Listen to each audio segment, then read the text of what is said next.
Have you ever felt like you're playing exactly by the rules, working incredibly hard, but somehow that coworker who barely lifts a finger just walked away with the promotion?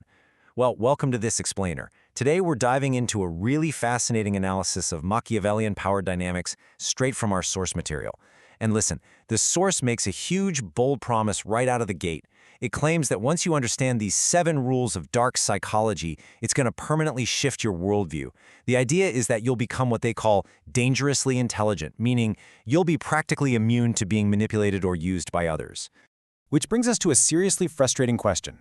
Why does hard work often go unrewarded while betrayal seems to win?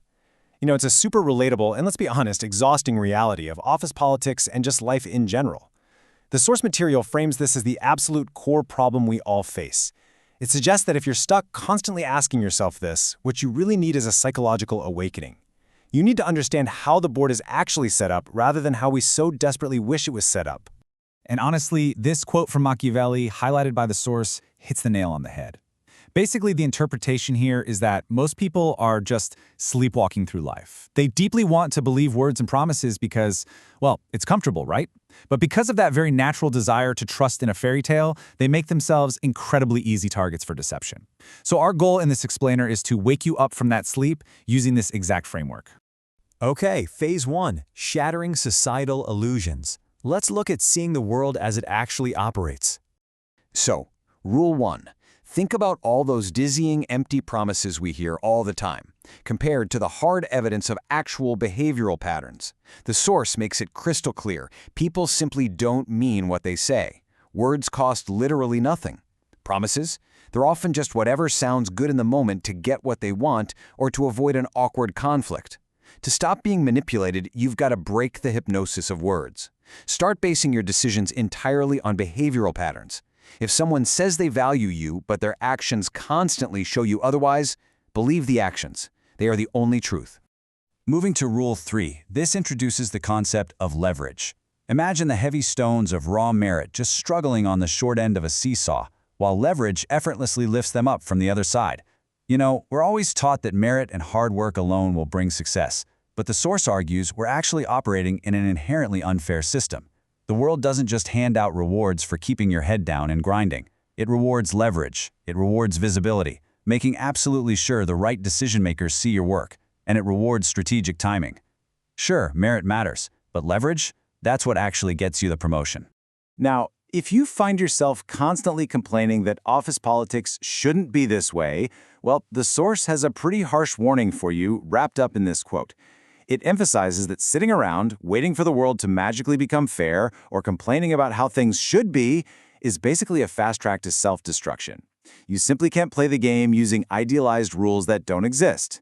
You have to navigate these power dynamics based on the brutal reality of what is actually done. And that leads us to Rule 4, which exposes a massive societal dissonance. For the powerless, rules carry severe, strict consequences, almost like heavy chains. But for the powerful, rules are treated way more like negotiable suggestions. Think of a king just breezing right through a barricade. The source points out that the powerful will consistently bypass rules if the benefit outweighs the risk. Blindly following every single rule doesn't make you morally superior. Actually, according to this framework, it just makes you really easy to control. All right, on to Phase 2, the brutal truth about people. Let's uncover the hidden motives around you. Okay, Rule 2.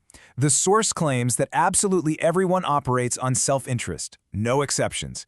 Even seemingly selfless acts, like charity or helping your coworker finally fix that cursed office printer, often have a hidden payoff. Maybe it's social status, a favor to cash in later, or honestly, just feeling good about yourself. When you realize that human selfishness is essentially a built-in survival instinct, a major shift happens. Betrayal totally loses its sting. It's not personal anymore. It's simply a cold calculation where someone else prioritized their needs over yours. Then we have Rule 5, which tells you to completely shift your paranoia. We spend so much energy worrying about the obvious enemy, right? The snarling wolf. But the source argues your biggest threat is actually the smiling face holding a hidden trap. We're talking about people posing as allies who get super close, gather up your secrets, learn your weaknesses, and then use that exact intel against you when it's time to compete for resources. They're incredibly dangerous simply because you naturally let your guard down around them. And this directly ties into Rule 6, which takes a pretty controversial stance on a lot of modern advice. We're constantly told to be vulnerable. But in a highly competitive environment, the source maintains that vulnerability is not a tool for building empathy, it's ammunition for predators. Showing weakness or oversharing your personal insecurities? Well, it just paints a massive target on your back for anyone looking to exploit an advantage. It's a really fascinating modern take on that classic Machiavelli line, "It is better to be feared than loved." The source applies this to our everyday power dynamics by pointing out that predators just don't respect kindness. They respect strength. They respect boundaries. So, you have to carefully guard your internal struggles, project competence, and make it totally clear that crossing you has real consequences. If they fear crossing your boundaries, they simply won't try to exploit your kindness. Let's wrap this up with Phase 3, mastering the game. Moving from a passive pawn to an active player.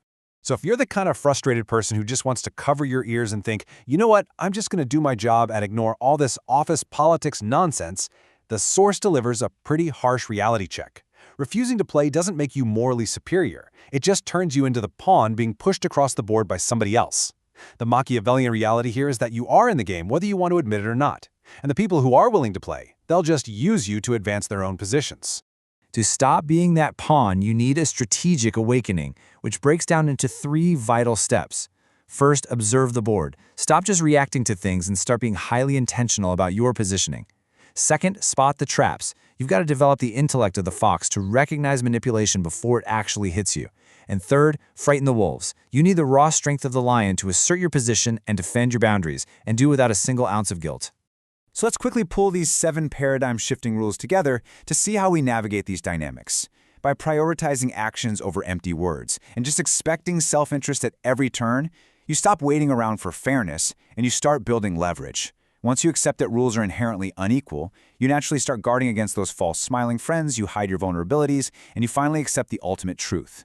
You are a player in the game. Now, the source concludes that this strategic awakening absolutely comes with a heavy price. You might find yourself feeling a bit like you're alone on an island, completely alienated from the people who prefer the comfort of their societal fairy tales. But the reward for that isolation? The absolute empowerment of standing at the peak. You stop being a victim of circumstance, and you become, in their words, dangerously intelligent. Which brings us to our final slide and a deeply provocative question from the source material. Now that you can clearly see the board, now that you know the actual rules of the game, are you going to use this knowledge just to protect yourself from the predators? Or will you actively use it to win? It's a powerful choice about how you're going to navigate the power dynamics in your own life. Thanks for exploring this explainer with me today. So, which will you choose?